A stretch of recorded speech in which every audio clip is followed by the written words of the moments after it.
যেমন আল্লাহ তাআলা যাকাত কোরআনের মধ্যে এক জায়গায় নয়, প্রায় ৮২ জায়গার মধ্যে রব্বুল আলামিন বলেন ওয়া আকিমুস সালাতা ওয়া আতুজ যাকাত।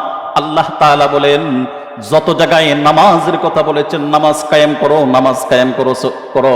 আল্লাহ রব্বুল আলামিন ঠিক তত জায়গার মধ্যে বলেছেন যাকাত আদায় করো। কিন্তু সমাজের অধিকাংশ মানুষ নামাজ আদায় করে ঠিকই, যাকাতের বেলায় একেবারেই উদাসীন।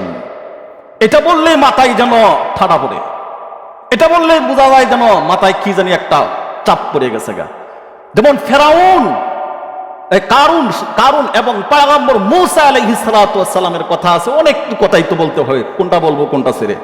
মূসা পয়গম্বর আলাইহিস সালাতু ওয়াস সালামের জামানায় যখন ওই পরশ পাথর পেয়েছিলেন, মূসা পয়গম্বর এই পরশ পাথরের বৈশিষ্ট্য ছিল, গুণ ছিল, তিনি এই মাটির একটা চাকা নিয়ে এই মাটির চাকার মধ্যে পাথরটাকে এইভাবে একটা ঘষা দিতে দেরি হইতো, ওই মাটির চাকাটা সঙ্গে সঙ্গে স্বর্ণেতে রূপান্তরিত হইতো, দেরি করতো না। বলেন সুবহানাল্লাহ। সঙ্গে সঙ্গে এটা কি হয়ে যেত, মাটির চাকাটা স্বর্ণ হয়ে যেত। এইভাবে যখন দেখা গেছে যে ওই পাথরটাকে তিনি দিলেন কারণের কাছে, কারণ ছিল হুদ্দার, তিনি এই গিলাপ বানানোর জন্য দিয়েছিলেন। অনেক লম্বা কথা, সর্বশেষ কথা হলো এটাই, দেওয়ার পরে তিনি এটাকে হঠাৎ করে আত্মসাৎ করে নিলেন। আত্মসাৎ করে যখন বলতেছে ভাই মূসা, আমার কাছে যে তুমি ওই পরশ পাথরটা দিয়েছিলা, এটা দীর্ঘদিন কাজ করতে করতে এটা কোথায় জানি চুরে নিয়ে গেছে, হারায় গেছে, যাই হোক চলে গেল। এইভাবে কারণ করলো কি, অস্বীকার করার পরে তো যা দিন যাচ্ছে যাইতে যাইতে এখন পাথর তো মূলত কিন্তু সে চুরি করে নেয় নাই, অন্য কেউ হারায়ও ফেলে নাই, এই পাথরকে সে নিজে চুরি করে রেখে দিছে কারণে। রাখার পরে তখন চিন্তা করলো, যেই পাথরে ঘষা দিলে স্বর্ণ হয়ে যায় মাটির চাকা, এই পাথর কেন আমি ফেরত দেব, এই চিন্তায় সে এই পাথরকে আত্মসাৎ করলো, রাইখে দিল। রাখার পরে তিনি করলেন কি, এই পাথর দেয়া অর্থাৎ মাটির মধ্যে ঘষা দেয় আর স্বর্ণ বানায়। এই স্বর্ণগুলো বিক্রি করতে করতে করতে এই স্বর্ণ দিয়া তার রাজপ্রাসাদ গড়তে করতে ইতিহাসের পাতায় এসেছে কারুন এত বড় ধনী হয়েছিল যে কারুনের পৃথিবীতে এমন কোন রাষ্ট্র ছিল না, এমন কোন দেশ ছিল না যে এই দেশের মধ্যে কারুনের কোনো সম্পদ ছিল না, কারণের কোনো গোডাউন ছিল না। হাদিসের মধ্যে আসছে, ইতিহাসের মধ্যে আসছে, কারুনের গোডাউনের চাবিগুলো বহন করতে প্রায় 40 জনের উপরে যুবক লাগতো, শুধু খালি চাবিগুলো বহন করার জন্য। সুবহানাল্লাহ। 40 জনের উপরে যুবক লাগতো শুধু খালি চাবিগুলো গোডাউনের বহন করার জন্য। আন্দাজ করেন কি পরিমাণ সম্পদ পেয়েছিল। যখন সম্পদ পর্যাপ্ত পরিমাণ হয়ে গেছে, তখন পয়গম্বর মূসা আলাইহিস সালাতু ওয়াস সালাম কে আল্লাহ তাআলা আদেশ করলেন, মূসা যাও তোমার ভাই কারুনের কাছে, চাস্তো ভাই যাও তোমার ভাই কারুনের কাছে গিয়ে বলো আল্লাহ তাআলার নির্দেশ হয়েছে যাকাত দেওয়ার জন্য। আল্লাহ তাআলার নির্দেশ হয়েছে যাকাত দেওয়ার জন্য। পয়গম্বর মূসা ওই কারুনের কাছে গিয়ে বললেন, ভাই আল্লাহ তো আপনাকে বহুত দিয়েছেন, আপনার তো কোনো কিছুই ছিল না, মানুষের বাড়িতে কাজ করে খাইতেন, অস্তিত্ব বলতে আপনার কোনো কিছুই ছিল না। আল্লাহ এত ধনসম্পদের মালিক আপনাকে বানাইলেন, যেভাবেই হয়েছেন কোনো আপত্তি নাই, কিন্তু ভাই গো আপনার কাছে একটা আবেদন, আল্লাহ তাআলার নির্দেশ ওয়াকিমুস সালাতা ওয়া আতুজ যাকাতা, নামাজ কায়েম করার সঙ্গে সঙ্গে আপনি যাকাত আদায় করেন। আল্লাহর আদেশ হয়েছে আপনার এই সম্পদ থেকে হিসাব করে যাকাতের টাকাটা গরিব দুঃখী এতিম মিসকিন অসহায় মানুষদের মধ্যে বন্টন করে দেওয়ার জন্য।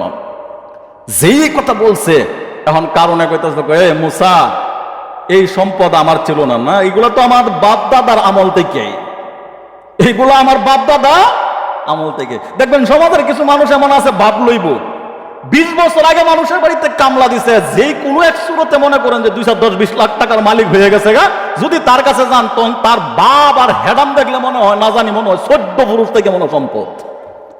এটা কারণ না, একটা চরিত্র। আপনার ইতিহাস বলা যাবে না, আপনার পিছনের ব্যাকগ্রাউন্ড বলা যাবে না। এটা যারা বলে যায় এদের দ্বারা এই সমাজে অসঙ্গতি কাজ প্রতিষ্ঠিত হয়। যাদের ইতিহাস পিছনের মনে থাকে, আমি কি ছিলাম, আমার অস্তিত্ব কি ছিল, আজকে কোটি টাকার মালিক হয়ে গেছি, আমি তো মানুষের বাড়িতে কামলা দিয়ে খাইতাম, এই ব্যক্তিটার এই কথাটা যখন তার দিমাগে 24 ঘন্টা থাকবে, তার দ্বারা দুর্নীতি করা সম্ভব হবে না, তার দ্বারা কোনো অগ্রাহ্য কাজ করা সম্ভব হবে না। এই কথাটা যখন বলে যায়, তো কারণও ঠিক তেমনি ভাবে বলতেছিলেন, এটা তো আমার বাপ দাদার 14 পুরুষ থেকে এই সম্পদ, তুই বলতেছো যাকাত দেওয়ার জন্য না, আমার মালের প্রতি তোর লোভ আসছে, দাঁড়া তোর মালের প্রতি যখন লোভ আসছে তো আমি লোভটা তোর দেখাইতেছি। কারণ সিদ্ধান্ত নিয়ে নিলেন যে কি, যেহেতু সে আমার মালের প্রতি লোভ লালসে চলে আসছে, তাহলে তারে আমি শিক্ষা একটা দিতেই হবে। এবার এলাকার কিছু নর্তকী থাকে না, চিনেন? নর্তকী চিনেন? হ্যাঁ, ওইটা বুঝবেন। এলাকার কিছু নর্তকী দুষ্কৃতিকারী মানুষ, মহিলাদের মধ্যে নারী কিছু থাকে। আপনি ইতিহাস তালাশ করে দেখেন, বড় বড় বড় বড় বড় বড় বড় বড় বড় বুজুর্গানের দিন যারা আছে, তাদেরকে কায়েদ করার জন্য, হুতানির জন্য, তাদেরকে বিলীন করে দেওয়ার জন্য পিছনে যেই কাজগুলো করে থাকে, এর মধ্যে একটা হইল অর্থ আর একটা হইল নারী। এজন্য দুইটার লোভ, টাকা পয়সার লোভ এবং নারীর লোভ আর ক্ষমতার লোভ, তিনটা। এই তিন নেশায় যাদেরকে ধরছে, মনে রাখবেন তার শেষ পরিণতি হলো ধ্বংস ছাড়া আর কোনো কিছুই না। যার ভিতরে টাকার লোভ ঢুকে গেছে, যার ভিতরে নারীর লোভ ঢুকে গেছে, যার ভিতরে পদের লোভ ঢুকে গেছে, আমি মসজিদের সভাপতি না হইলে হইব, আমি এলাকার নেতা না হইলে আমার হইব, এই লালসা যার ভিতরে লালায়িত করে, পালন করে, আল্লাহর কসম করে বলতে পারি, সে মসজিদ হোক, মাদ্রাসা হোক, গির্জা হোক, মন্দির হোক, স্কুল হোক, যে কোনো প্রতিষ্ঠানের দায়িত্বে থাকবে, ওর দ্বারা জিন্দিগিতে সাময়িক উপস্থিত ফায়দা হলেও মৌলিকভাবে ওইটা একেবারে মূলে ধ্বংস হয়ে যাবে। এজন্য আপনার আমার করণীয় হইল লালসাকে ত্যাগ করতে হবে। প্রথমত একটা হলো ক্ষমতার লোভ, টাকার লোভ, নারীর লোভ। এবার কারণে সিদ্ধান্ত নিল, মুসা আমার মালের জাকাত দিব না, দাঁড়াতনে আমি দিতেছি জাকাত। পয়গম্বর মুসা আলাইহিস সালামের বিরুদ্ধে এক নারী নর্তকী, নষ্টা বেশ্যা মহিলাকে দাঁড় করাইয়া দিল, দিয়া বলতেছে, এই তোরে আমি টাকা পয়সা দেবো, যা লাগে বাড়ি গাড়ি সবকিছু করে দিমু, কাজ একটা করে দিবি। কি?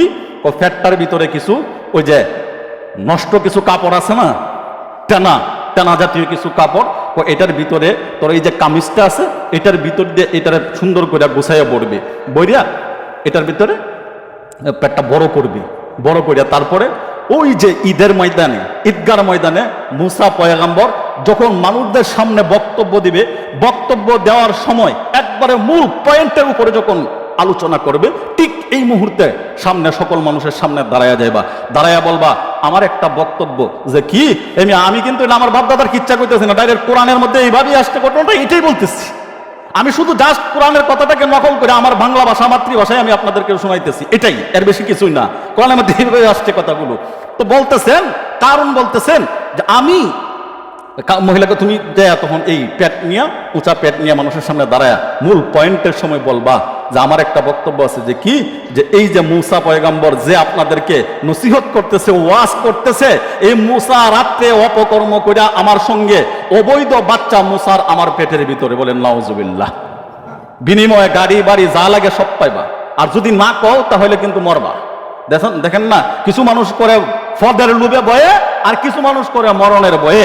এজন্যই তো পয়গম্বর আলাইহিস সালাতু ওয়াস সালাম বলেন, আমার উম্মতের মধ্যে এমন একটি সময় আসবে, যেই সময় মানুষ ইহুদি, খ্রিস্টান, বেঈমান, কাফির, মুশরিকদের হাতে অপমানিত, পদদলিত, লাঞ্ছিত বেশি হবে। সাহাবায়ে কেরাম প্রশ্ন করলো, তিরমিজির হাদিস, পয়গম্বর আলাইহিস সালাতু ওয়াস সালামকে প্রশ্ন করলো, নবী গো, ওই সময় কি মুসলমান সংখ্যায় বেশি থাকবে না কম থাকবে? পয়গম্বর বলেন, তোমরা যেই পরিমাণে আছো তার চাইতে আরো অনেক গুণে বেশি মুসলমান থাকবে। সাহাবায়ে কেরাম প্রশ্ন করেন, নবী, এত বিপুল পরিমাণ মুসলমান সংখ্যায় থাকার পরেও মুসলমান লাঞ্ছিত, অপমানিত আর পদদলিত কেন হবে? আল্লাহর পয়গম্বর সাহাবায়ে কেরামের এই প্রশ্নের জবাবে তিনি বললেন, দুই কারণে মানুষ লাঞ্ছিত আর অপমানিত হবে। তার মধ্যে একটা হইল, প্রথম হইল তার সম্পদের লোভ, অর্থের লোভ, যার কারণে সে হক কথা বলতে পারবে না, হক পথে চলতে পারবে না। আর দুই নম্বর কারণ হলো মরণের ভয়, মৃত্যুর ভয়। তার ভিতরে থাকবো মরণের ভয় 24 ঘন্টা। না জানি হক কথা কইলে আমার চাকরি যায়, না জানি হক কথা কইলে আমার জেল জুলুম হয়, না জানি আমার রাত্রে জব করে ফলাইয়া দেয়। এই দুই কারণে আমার কি হবে না, মুসলমান অপমানিত আর লাঞ্ছিত হবে কাফের বেদিনদের হাতে।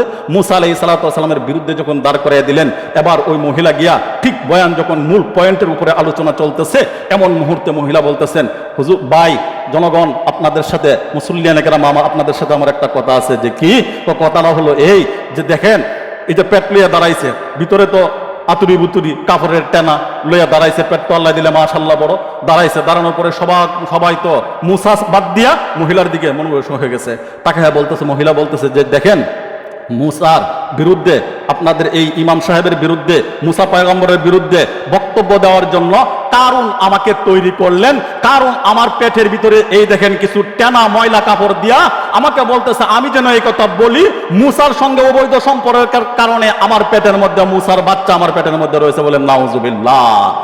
ষড়যন্ত্র করলো তো তিনি কি করলেন, দাঁড়াইয়া বইলা দিলেন যে না, এটা মুসার বাচ্চা নয়। আল্লাহ তাআলা এইভাবে সত্যকে বিজয় দান করলেন। তো যাই হোক, যে কথাগুলো বললাম, আল্লাহ তাআলা আমাদেরকে বুঝার, আমল করার